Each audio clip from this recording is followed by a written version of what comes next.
Hello दोस्तों, स्वागत है आपका मेरे YouTube channel the GK study में। आज हम भारतीय संविधान के अनुच्छेद, भाग और अनुसूचियों के बारे में इस वीडियो में जानेंगे, जो कि सभी प्रतियोगी परीक्षा की दृष्टि से काफ़ी महत्वपूर्ण होने वाले हैं। इनमें हम वे संविधान, भाग और अनुसूचियों के बारे में देखेंगे जो परीक्षा की दृष्टि से महत्वपूर्ण है। तो चलिए स्टार्ट करते हैं वीडियो और देखते हैं सबसे पहले बेसिक जानकारी। तो संविधान की सबसे पहले बेसिक जानकारी देखते हैं। भारतीय संविधान में मूल रूप से 395 अनुच्छेद थे, परंतु धीरे धीरे इसमें कुछ और अनुच्छेद जुड़ते गए, जो कि संविधान संशोधन के बाद इसमें कुछ अनुच्छेद और जोड़े गए थे। और आज इनकी संख्या कितनी हो गई है? 450 से भी अधिक हो गई है। परंतु ये अनुच्छेद मुख्य अनुच्छेद में उनके बिंदुओं के रूप में जोड़े गए हैं। जो अनुच्छेद है, जो संविधान संशोधन के बाद इसे मुख्य अनुच्छेद में न जोड़कर उनके बिंदुओं के रूप में जोड़ा गया, जैसे कि का, खा, गा। जितने भी अनुच्छेद के आगे हमें का, खा, गा मिलते हैं, वे सभी अनुच्छेद संविधान संशोधन के बाद जोड़े गए हैं। इसलिए अगर क्रमशः देखा जाए तो मुख्य रूप से 395 अनुच्छेद ही है। बाकी के जो अनुच्छेद है, इन अनुच्छेदों के बड़े हुए बिंदु है। जो बिंदु है उन्हें हम बड़े हुए अनुच्छेद कहते हैं, लेकिन मूल देखा जाए तो 395 ही अनुच्छेद है। आगे देखते हैं भाग एक। भाग एक में कौन कौन से अनुच्छेद है? अनुच्छेद 1, अनुच्छेद 2, अनुच्छेद 3, अनुच्छेद 4। ये सभी अनुच्छेद काफ़ी महत्वपूर्ण हैं। इसमें जो भाग में हम वे ही अनुच्छेद के बारे में देखेंगे जो कि परीक्षा की दृष्टि से महत्वपूर्ण है और जिनके बारे में अक्सर क्वेश्चंस पूछे जाते हैं। तो अनुच्छेद 1 कहता है भारत राज्यों का संघ है। भारत राज्यों का संघ है। अनुच्छेद 2 कहता है राज्य निर्माण स्थापना। राज्य निर्माण और स्थापना के बारे में अनुच्छेद 2 में मिलता है। अनुच्छेद 3 में भारत के किसी राज्य के नाम, क्षेत्र या उसके स्वरूप में परिवर्तन। अनुच्छेद 3 क्या कहता है? भारत के किसी राज्य के नाम, क्षेत्र या उसके स्वरूप में परिवर्तन करना अनुच्छेद 3 में मिलता है। अब आ जाता है अनुच्छेद 4। अनुच्छेद 4 क्या कहता है? अनुच्छेद 2 अनुच्छेद 3 का किस प्रकार उपयोग करा जाए, ये अनुच्छेद 4 में मिलता है। अनुच्छेद 2 और 3 का कैसे उपयोग करना है, कहाँ उपयोग करना है, कब उपयोग करना है, यह सभी हमें अनुच्छेद 4 में मिलेगा। अब आ जाता है भाग 2। भाग 2 में महत्वपूर्ण अनुच्छेद क्या है? अनुच्छेद 5 से लेकर 11 तक, जिसमें हमें क्या बताया गया है? नागरिकों के विषय में वर्णन मिलता है। अनुच्छेद 5 से लेकर 11 तक नागरिकों के विषय में वर्णन देखने को मिलता है।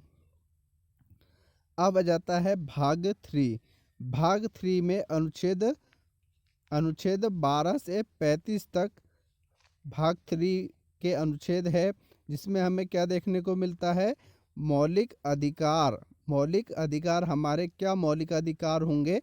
हमें 12 से 35 तक देखने को मिल जाते हैं।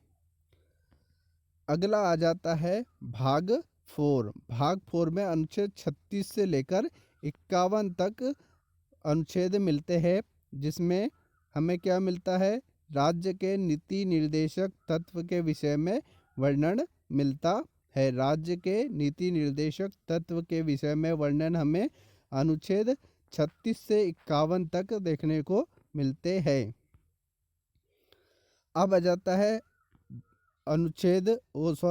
भाग 4 का। भाग 4 का ये जो का है, यह संविधान संशोधन के बाद जोड़ा गया था। तो चलिए देखते हैं, ये भी का जो संविधान संशोधन के बाद ही जोड़ा गया है। अनुच्छेद 51 का मौलिक कर्तव्य के विषय में वर्णन मिलता है। जो 51 का है वो उसे हमें मौलिक कर्तव्य के विषय में वर्णन मिलता है। और ये संविधान संशोधन जो है 42वें संविधान संशोधन 1976 में जोड़ा गया था। जब 42वां संशोधन हुआ था, कब? 1976 में, जब इसे मौलिक कर्तव्यों को जोड़ा गया था, जिसमें हम 51 का लिखते हैं। अब आ जाता है राष्ट्रपति। राष्ट्रपति के विषय में हमें अनुच्छेद 52, 53, 54, 61, 72, 85, 123 और 143, ये सभी अनुच्छेद है जो राष्ट्रपति से संबंधित है। इसमें राष्ट्रपति के कार्य, नियुक्तियाँ, उन्हें विशेष अधिकार, अध्यादेश देने की शक्ति जैसे अनेकों विषय का वर्णन इन सभी अनुच्छेद में है, जो कि राष्ट्रपति से संबंधित है। तो चलिए एक एक करके देखते हैं। अनुच्छेद 52। अनुच्छेद 52 क्या बोलता है? राष्ट्रपति के पद के विषय में वर्णन। अनुच्छेद जो 52 है उसमें राष्ट्रपति के विषय में वर्णन मिलता है। अनुच्छेद 53 राष्ट्रपति की शक्तियाँ एवं कार्यों के विषय में वर्णन मिलता है। अनुच्छेद 53 में राष्ट्रपति की शक्ति और कार्यों के विषय में वर्णन देखने को मिलता है। अब आ जाता है अनुच्छेद 54। अनुच्छेद 54 राष्ट्रपति के निर्वाचन के विषय में वर्णन मिलता है। अनुच्छेद 54 में राष्ट्रपति के निर्वाचन से संबंधित जानकारी मिलती है। इसके बाद आ जाता है अनुच्छेद 61। अनुच्छेद 61 में राष्ट्रपति के महाभियोग के विषय में वर्णन देखने को मिलता है। अब आ जाता है अनुच्छेद 72। राष्ट्रपति की को जो अनुच्छेद 72 है उसमें राष्ट्रपति को मृत्यु दंड या किसी अन्य अपराध को क्षमा करने की शक्ति मिलती है। कहाँ, कौन सा अनुच्छेद में? अनुच्छेद 72 में। इसके बाद आ जाता है अनुच्छेद 85। अनुच्छेद 85 में राष्ट्रपति को लोकसभा विघटन की शक्ति होती है। अनुच्छेद 123 राष्ट्रपति को विशेष परिस्थिति में अध्यादेश या कानून देने की शक्ति होती है 123 में। अगला है अनुच्छेद 143। अनुच्छेद 143 में राष्ट्रपति को सर्वोच्च न्यायालय को राष्ट्रपति को जो है सर्वोच्च न्यायालय से सलाह लेने की शक्ति है, लेकिन इसे मानने के लिए वे बाध्य नहीं होते हैं। अगला देखते हैं उपराष्ट्रपति के बारे में। उपराष्ट्रपति के बारे में हमें अनुच्छेद 63 और 64 में देखने को मिलता है राष्ट्रपति के बारे में, उपराष्ट्रपति के बारे में। तो अनुच्छेद 63 जो है उपराष्ट्रपति के पद के विषय में वर्णन मिलता है अनुच्छेद 63 में। और अनुच्छेद 64 की बात करें तो इसमें उपराष्ट्रपति राज्यसभा के सभापति होंगे, यह मिलता है। उपराष्ट्रपति जो है वो उपराष्ट्रपति जो होते हैं वो राज्यसभा के सभापति भी होते हैं। अब देखते हैं प्रधानमंत्री के बारे में। तो प्रधानमंत्री के बारे में अनुच्छेद 74 और अनुच्छेद 75 के बारे में मिलता है, जो प्रधानमंत्री से संबंधित होता है। तो अनुच्छेद 74 देखते हैं। अनुच्छेद 74 में राष्ट्रपति की सहायता के लिए मंत्री परिषद होगा। कहाँ पर मिलता है? अनुच्छेद 74 में। उसके बाद अनुच्छेद 75 में मंत्री परिषद का मुखिया कौन होगा? जो प्रधानमंत्री होंगे वही मंत्री परिषद का मुखिया भी होता है, अनुच्छेद 75 में कहा गया है। अब संसद के विषय में देखते हैं। तो संसद के विषय में बहुत सारे अनुच्छेद हैं जो संसद से संबंधित है, जिसमें 79, 80, 81, 100, 105, 108, 110, 112, 116 और 117 ये सभी संसद से संबंधित है। तो चलिए एक एक करके देखते हैं। अनुच्छेद 79। अनुच्छेद 79 भारत में एक संसद होगा, ये अनुच्छेद 79 में कहा गया है। उसके बाद है 80 में क्या कहा गया है? राज्यसभा के विषय में वर्णन। राज्यसभा के विषय में वर्णन अनुच्छेद 80 में मिलता है। उसके बाद आ जाता है अनुच्छेद 81। तो लोकसभा के विषय में वर्णन देखने को मिल जाएगा अनुच्छेद 81 में। उसके बाद है अनुच्छेद 100। सभा में किसी मुद्दे पर चुनाव हो और मत बराबर हो जाए और कोई निर्णय निकलने ना पाए तो उस स्थिति में सभा अध्यक्ष को निर्णायक मत देने का अधिकार होता है। तो इसका मतलब है कि अनुच्छेद जो 100 है, अगर कोई बहुमत पास हो रहा है और समान मत मिले हैं, तो जो वहाँ का अध्यक्ष होता है या सभापति होता है वह अपना मत का उपयोग कर सकता है और निर्णायक मत दे सकता है। उसके बाद आता है 105 संसदीय विशेषाधिकार। संसद को कुछ विशेष अधिकार प्राप्त है। उसके बाद है 108 संयुक्त अधिवेशन। राज्यसभा और लोकसभा की एक बैठक 108 से संबंधित है। उसके बाद 110 कोई धन विधेयक है या नहीं, वित्त विधेयक, इसका निर्णय कौन करेंगे? लोकसभा अध्यक्ष। और 112 बजट। वार्षिक वित्तीय लेन देन का विवरण के विषय में वर्णन मिलता है जो बजट से संबंधित है। 112। 116 लेखानुदान से संबंधित है और 117 वित्त विधेयक के विषय में वर्णन से संबंधित है। उसके बाद आ जाता है सर्वोच्च न्यायालय। सर्वोच्च न्यायालय से संबंधित अनुच्छेद कौन से हैं? 124, 131, 137 और 143। तो एक एक के बारे में देखते हैं। तो पहला है अनुच्छेद 124 सर्वोच्च न्यायालय के गठन का वर्णन। उसके बाद 131 में सर्वोच्च न्यायालय के मूल आरंभिक अधिकारों और क्षेत्राधिकार के विषय में वर्णन। 137 न्यायिक पुनर्विलोकन। सर्वोच्च न्यायालय का किसी विधि की जांच करना और अगर वह विधि संविधान के अनुरूप नहीं पाई जाती है तो उसे खारिज करने की शक्ति 137 में है। और अनुच्छेद 143 सर्वोच्च न्यायालय से राष्ट्रपति की सलाह लेने की शक्ति, लेकिन सर्वोच्च न्यायालय द्वारा दी गई सलाह को मानने के लिए राष्ट्रपति बाध्य नहीं होगा, ये 143 में मिलता है। अब आ जाता है महान्यायवादी CAG अटॉर्नी जनरल। तो उससे एक अनुच्छेद 76 और 138 में महान्यायवादी से संबंधित अनुच्छेद है। तो अनुच्छेद 76 महान्यायवादी के पद का विवरण मिलता है अनुच्छेद 76 में, और अनुच्छेद 148 में CAG के वर्णन के पद का वर्णन मिलता है। अब राज्यपाल से है 152, 153, 154, 155 और 161। ये सभी राज्यपाल से संबंधित अनुच्छेद है। तो अनुच्छेद 152 राज्यपाल की परिभाषा के विषय में।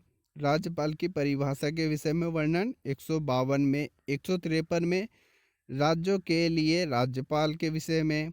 154 राज्यपाल की शक्तियों के विषय में। 155 राज्यपाल के निर्वाचन के विषय में। 161 राज्यपाल को क्षमा दान करने की शक्ति के विषय में वर्णन है। अब आ जाता है मंत्री परिषद। मंत्री परिषद से संबंधित अनुच्छेद 163, 164 और 165।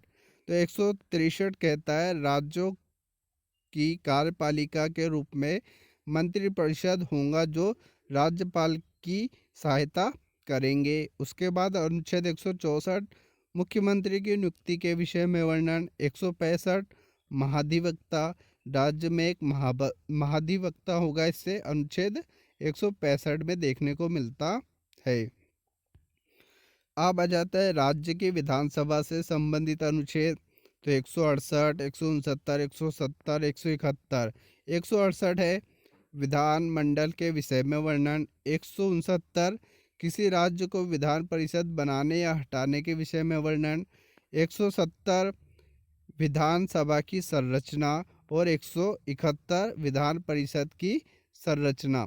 170 विधानसभा की संरचना और 171 विधान परिषद की संरचना। आगे है उच्च न्यायालय। उच्च न्यायालय से संबंधित अनुच्छेद 214, 216 और 231। 214 राज्यों के लिए उच्च न्यायालय के विषय में वर्णन। अनुच्छेद 216 उच्च न्यायालय के गठन के विषय में वर्णन। और अनुच्छेद 231 दो या दो से अधिक राज्यों के लिए एक उच्च न्यायालय की व्यवस्था 231 से संबंधित है। अगला है केंद्र राज्य संबंध के विषय में अनुच्छेद 249। केंद्र और राज्य के संबंध के विषय में अनुच्छेद कौन कौन से हैं? तो 249, 261, 263, 266, 267, 268, 312 और 315। तो अनुच्छेद 249 राज्य सूची व केंद्र द्वारा कानून बनाने की शक्ति 249 में। 262 में दो राज्यों के बीच नदी जल विवाद के विषय में वर्णन। अनुच्छेद 263 अंतरराज्यीय परिषद के विषय में वर्णन। 266 संचित निधि केंद्र द्वारा लिया राजस्व का रख रखाव और व्यय। 267 में आकस्मिक निधि अचानक उत्पन्न कार्यों के लिए जो निधि दी जाती है 267 से। 280 वित्त आयोग के विषय में वर्णन। 312 अखिल भारतीय सेवाओं के विषय में वर्णन। और 315 यूपीएससी संघ लोक सेवा आयोग के विषय में वर्णन मिलता है। उसके बाद आ जाता है निर्वाचन आयोग। तो निर्वाचन आयोग से एक ही अनुच्छेद संबंधित है 334। इसमें निर्वाचन आयोग के विषय में वर्णन मिलता है। अब आ जाता है एसटी एससी आंग्ला भारतीय ओबीसी से संबंधित अनुच्छेद। तो अनुच्छेद 330 एसटी एससी आंग्ला भारतीय और ओबीसी से संबंधित अनुच्छेद कौन कौन से हैं? तो 330, 331, 332, 333, 335, 338, 338 का और 340। तो एक एक करके देखते हैं इन्हें भी। अनुच्छेद 330 लोकसभा में अनुसूचित जाति अनुसूचित जनजाति के लिए आरक्षण। एसटी और एससी के लिए आरक्षण 330 में। अनुच्छेद 331 लोकसभा में एसटी और एससी के लिए आरक्षण है और लोकसभा में आंग्ला भारतीयों के लिए आरक्षण है। अनुच्छेद 332 विधानसभा में अनुसूचित जनजाति के लिए आरक्षण। एसटी और एससी के लिए आरक्षण विधानसभा में। अनुच्छेद 333 विधानसभा में आंग्ला भारतीयों के लिए आरक्षण। विधानसभा में आंग्ला भारतीयों के आरक्षण 333 में। अनुच्छेद 335 सेवाओं और पदों के लिए अनुसूचित जाति अनुसूचित जनजाति के लिए आरक्षण। सेवा और पदों के लिए एसटी एससी के लिए आरक्षण 335। अब आ जाता है 338 अनुसूचित जाति के आयोग के विषय में वर्णन। अनुच्छेद 338 का अनुसूचित जनजाति आयोग के विषय में वर्णन और अनुच्छेद 340 ओबीसी आयोग के विषय में वर्णन मिलता है। अगला है राज्य भाषा। राज्य भाषा के विषय में 343 में वर्णन मिलता है। क्या कहा गया है 343 अनुच्छेद में? राज्यसभा के राज्य भाषा के विषय में वर्णन 343 में हिंदी को राजभाषा के रूप में और लिपि के रूप में देवनागरी को अपनाया गया है। राजभाषा के रूप में हिंदी को और देवनागरी को लिपि के रूप में अपनाया गया है। अगला है आपात उपबंध। आपात के संबंध में अनुच्छेद कौन कौन से हैं? तो 352, 356 और 360। 352 में राष्ट्रीय आपात से संबंधित वर्णन मिलता है, जैसे युद्ध, बाह्य आक्रमण, सशस्त्र विद्रोह की स्थिति में लगाया जाता है 352 में राष्ट्रीय आपात। 356 राष्ट्रीय शासन, राष्ट्रपति शासन, राज्य की व्यवस्था विखंडित या संवैधानिक ढांचा विफल हो जाने की वजह से लगाया जाता है राष्ट्रपति शासन राज्यों में। 360 वित्तीय आपात। वित्तीय आपात यदि संपूर्ण भारत या भारत के किसी क्षेत्र में वित्तीय स्थिति कमजोर हो जाए तो तब आपात लगाया जाता है 360 में वित्तीय आपात। आगे है संविधान संशोधन। संविधान संशोधन से संबंधित अनुच्छेद 368 और 370 है। 368 में कहा गया है संविधान के विषय में वर्णन है। इसमें संविधान संशोधन की प्रक्रिया 3 प्रकार से होती है। पहला, संसद में 1/2 बहुमत पर, 2/3 बहुमत पर और 2/3 बहुमत पर राज्यों का समर्थन। अनुच्छेद 370 वर्तमान में निरस्त कर दिया गया है, जो कि जम्मू कश्मीर से संबंधित था। अगला है, ये थे सभी महत्वपूर्ण प्रश्न जिसके बारे में हमने इस वीडियो में डिस्कस किया। आशा करते हैं कि यह वीडियो आपको अच्छा लगा होगा। यदि वीडियो अच्छा लगा है तो वीडियो को लाइक करें और हमारे चैनल द जीके स्टडी को सब्सक्राइब करना ना भूलें। धन्यवाद।